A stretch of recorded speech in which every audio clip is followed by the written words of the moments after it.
تصور کیجئے آپ خلا میں سفر کر رہے ہیں، آپ کے سامنے ستارے ہیں، کہکشائیں ہیں، نیبولاز ہیں، سب کچھ معمول کے مطابق لگ رہا ہے، مگر پھر آپ کو خلا کے ایک حصے میں عجیب سی چیز نظر آتی ہے۔ وہاں کچھ موجود ہے لیکن دکھائی نہیں دے رہا، کوئی روشنی نہیں، کوئی رنگ نہیں، کوئی شکل نہیں، صرف ایک تاریک خلا جب اپنے آس پاس موجود ہر چیز کو اپنی طرف کھینچ رہا ہے۔ یہ ہے بلیک ہول، کائنات کی سب سے پراسرار اور خوفناک آبجیکٹ میں سے ایک ایسی جگہ جہاں فزکس کے قوانین بھی جواب دے رہے ہیں۔ مگر سوال یہ ہے، بلیک ہول آخر ہوتا کیا ہے؟ کیا یہ واقعی کائناتی ویکیوم کلینر ہے؟ کیا یہ ہر چیز کو نگل لیتا ہے؟ اور اگر کوئی انسان اس میں گر جائے تو اس کے ساتھ کیا ہوگا؟ آئیے جانتے ہیں۔ سب سے پہلے ایک بات سمجھیے، بلیک ہول دراصل کوئی سوراخ نہیں ہوتا، یہ اسپیس میں بنا ہوا کوئی ٹنل بھی نہیں، بلکہ یہ میٹر کا انتہائی زیادہ ڈینس ہونا ہے، اتنا زیادہ ڈینس کہ اس کی گریوٹی ناقابل تصور حد تک طاقتور ہو جاتی ہے۔ گریوٹی کیا ہے؟ سادہ الفاظ میں وہ قوت جو چیزوں کو ایک دوسرے کی طرف کھینچتی ہے۔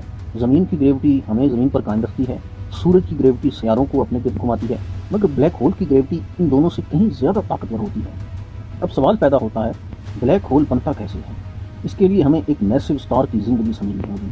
ہر ستارہ اپنے مرکز میں نیوکلیر فیوژن کرتا ہے، یہی فیوژن روشنی اور حرارت پیدا کرتی ہے۔ کروڑوں سال تک ستارہ گریوٹی اور فیوژن کے درمیان توازن میں رہتا ہے، مگر ایک وقت آتا ہے جب اس کا ایندھن ختم ہونے لگتا ہے اور پھر ستارہ اپنے ہی وزن کے نیچے کولیپس ہونا شروع ہو جاتا ہے۔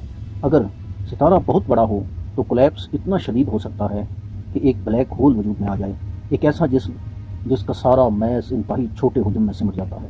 اب آتا ہے بلیک ہول کا سب سے مشہور حصہ، ایونٹ ہورائزن۔ یہ وہ حصہ ہے جس کے بعد واپسی ممکن نہیں۔ اسے بلیک ہول کی باؤنڈری سمجھیں۔ اگر کوئی چیز ایونٹ ہورائزن کے اندر داخل ہو جائے تو پھر وہ باہر نہیں آ سکتی، حتیٰ کہ لائٹ بھی نہیں، اور چونکہ روشنی واپس نہیں آ سکتی اس لیے بلیک ہول ہمیں سیاہ دکھائی دیتا ہے۔ یہ بات حیران کن لگ سکتی ہے، مگر بلیک ہول کو براہ راست دیکھنا تقریباً ناممکن ہے۔ سائنسدان اسے اس کے اثرات سے پہچانتے ہیں۔ جب کوئی ستارہ یا گیس بلیک ہول کے قریب آتی ہے تو وہ انتہائی تیزی سے اس کے گرد گھومنے لگتی ہے۔ رگڑ کی وجہ سے وہ مادہ لاکھوں ڈگری حد تک کم ہو جاتا ہے اور طاقتور ایکس ریز خارج کرتا ہے۔ انہی سگنلز کی مدد سے سائنسدان بلیک ہولز کا پتہ لگاتے ہیں۔ 2019 میں انسانوں نے پہلی بار ایک بلیک ہول کی تصویر حاصل کی۔ یہ تصویر میزر 87 بلیک ہول کی تھی۔